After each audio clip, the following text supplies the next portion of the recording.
Everyone, আসসালামু আলাইকুম। আরও একটি নতুন রেসিপি দেখার জন্য আপনাদেরকে ওয়েলকাম জানাচ্ছি। আজ আমি আপনাদেরকে তৈরি করে দেখাবো কিভাবে বিয়েবাড়ির রোস্ট ঘরে বসে তৈরি করতে পারবেন। আর যেহেতু সামনে ঈদ, আপনারা কিন্তু এই অল্প উপকরণে গড়ে চিকেন রোস্ট বিয়েবাড়ির মতো তৈরি করতে পারবেন। তো আশা করি আপনাদের কাছে আমার আজকের রেসিপিটিও ভালো লাগবে। যদি ভালো লেগে থাকে প্লিজ আমার চ্যানেলটি সাবস্ক্রাইব করবেন, লাইক শেয়ার কমেন্ট করবেন, পাশে থাকা বেল বাটনটি প্রেস করে রাখবেন। আমি কোনো রেসিপি দেওয়ার সাথে সাথে যেন আপনাদের কাছে পৌঁছে যায়।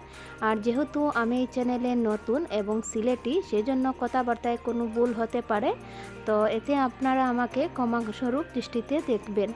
তো দেখে নেই প্রথমে কি লাগছে। প্রথমে আমি এখানে 4 পিস চিকেন নিয়েছি আর চিকেনের মাঝের দিকে একটু কেটে নিয়েছি ছুরি দিয়ে।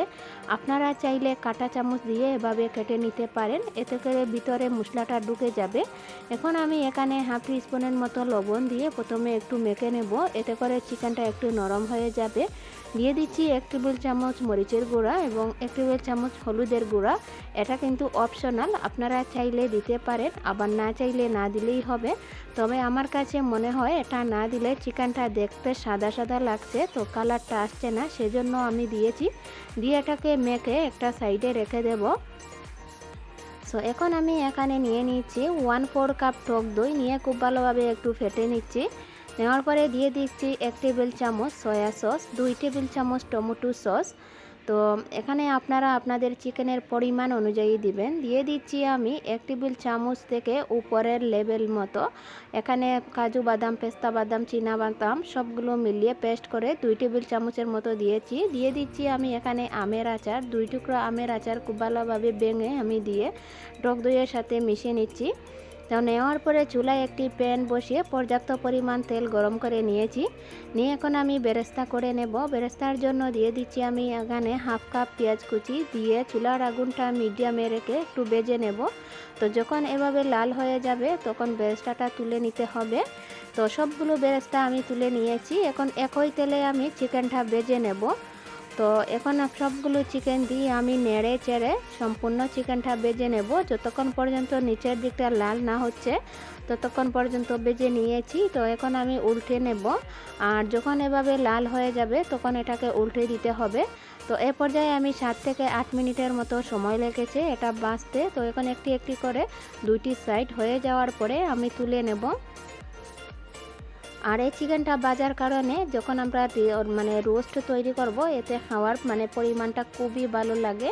তো এখন আমি একই তেলে দিয়ে দিচ্ছি 4 টুকরা দারুচিনি আর 5টি এলাচি মাঝের দিকে আমি ফেটে দিয়েছি। দিয়ে দিচ্ছি 5 থেকে 6টি তেজপাতা এবং লং গোলমরিচ 5 থেকে 6টি দিয়ে খুব ভালোভাবে একটু ভেজে নেওয়ার পরে দিয়ে দিচ্ছি আমি 1 কাপ পেঁয়াজ কুচি, 1 টেবিল চামচ লবণ। তো লবণটা আপনারা বুঝে দেবেন, যেহেতু আমরা চিকেনে লবণ ইউজ করেছি আর সয়া সস ইউজ করেছি। তো এখন আমি 4 মিনিটের মতো ভেজে নেওয়ার পরে যখন একটু নরম হয়ে যাবে তো দিয়ে দিচ্ছি হাফ কাপ পেঁয়াজ বাটা। তো দিয়ে আমি মশলাটাকে খুব ভালোভাবে ভেজে নিয়েছি 5 থেকে 6 মিনিট। দিয়ে দিচ্ছি আমি 2 টেবিল চামচ আদা বাটা, 2 টেবিল চামচ রসুন বাটা।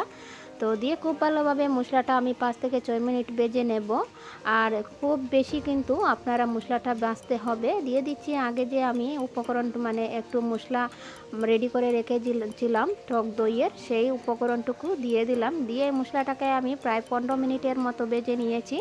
নেওয়ার পরে দিয়ে দিচ্ছি 1 টেবিল চামচ মরিচের গুঁড়া আর 1 টেবিল চামচ হলুদের গুঁড়া, 1 টেবিল চামচ ধনিয়া গুঁড়া, 1 টেবিল চামচ পাঁচফোড়নের গুঁড়া।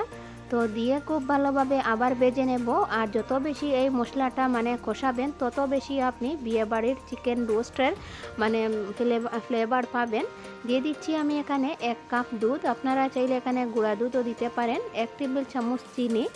তো দিয়ে আবার আমি খুব ভালোভাবে কষিয়ে নেওয়ার পরে 5 থেকে 6টি কাঁচামরিচ এবং 1 টেবিল চামচ জিরা দিয়ে আবার আমি এটাকে 7 থেকে 8 মিনিট কষিয়ে নিয়েছি। নেওয়ার পরে দিয়ে দিচ্ছি আমি সম্পূর্ণ চিকেন। তো দিয়ে মশলার সাথে খুব ভালোভাবে আমি মিশিয়ে নেব। এ পর্যায়ে আপনারা মশলাটাকে খুব ভালোভাবে কিন্তু কষাতে হবে, এতে করে ফ্লেভার ভালো পাবেন। তো সামান্য পরিমাণ পানি দিয়ে এখন ডেকে দেব আমি 10 মিনিটের। তো 10 মিনিট পরে আমি ঢাকনাটা আবার সরিয়ে নিয়েছি। আর এখন আমার দেখতে পাচ্ছেন চিকেনের ঝোলটা মাখা মাখা হয়ে গিয়েছে। এ পর্যায়ে আমি দিয়ে দেব 2 টেবিল চামচ ঘি। আপনারা চাইলে এই ঘিটা কিন্তু প্রথমেই বাগারে দিতে পারেন, তবে শেষের দিকে দিলে মনে হয় ফ্লেভারটা আরও অনেক গুণ ভালো থাকে। দিয়ে দিচ্ছি আমি উপরের দিকে পেঁয়াজ বেরেস্তা। তো এটা কিন্তু অবশ্যই দিতে হবে, এতে ফ্লেভার স্বাদ দুইটি ভালো থাকে। তো আবার আমি ডেকে রেখে দেব আরও 2 থেকে 3 মিনিটের জন্য। আর 2 থেকে 3 মিনিটে রাখার পরে আবার ঢাকনাটা সরিয়ে নিয়েছি আর চুলার আঁচটা মিডিয়ামে আমি রেখে দিয়েছিলাম।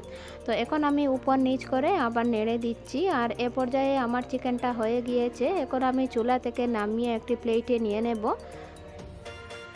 তো চুলা থেকে নামিয়ে আমি একটি প্লেটে নিয়ে নিয়েছি।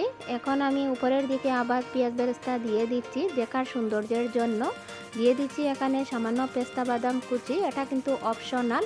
আর যে কোনো খাবারের চাইতে মানে সাজানোর আকর্ষণের কারণে কিন্তু খাওয়ার চাহিদাটা অনেক গুণ বেড়ে যায়। তো আপনাদেরকে আমি খুবই সহজভাবে তৈরি করে দেখানোর চেষ্টা করেছি। যেহেতু সামনে ঈদ, আপনারা আমার রেসিপিটি হুবহু ফলো করে অবশ্যই বাসায় ট্রাই করবেন। আমি গ্যারান্টি দিয়ে বলছি আপনাদের কাছে অনেক ভালো লাগবে। তো যদি ভালো লাগে আমার রেসিপিটি প্লিজ একটি লাইক দিবেন এবং সুন্দর কমেন্ট করবেন। আপনাদের সুন্দর কমেন্ট কিন্তু আমাদেরকে অনেক উৎসাহী করে। আর যদি আমার রেসিপিটি আপনাদের কাছে ভালো লাগে প্লিজ আমার চ্যানেলটি সাবস্ক্রাইব করবেন। আজ এই পর্যন্তই। ভালো থাকবেন, সুস্থ থাকবেন। আল্লাহ হাফেজ।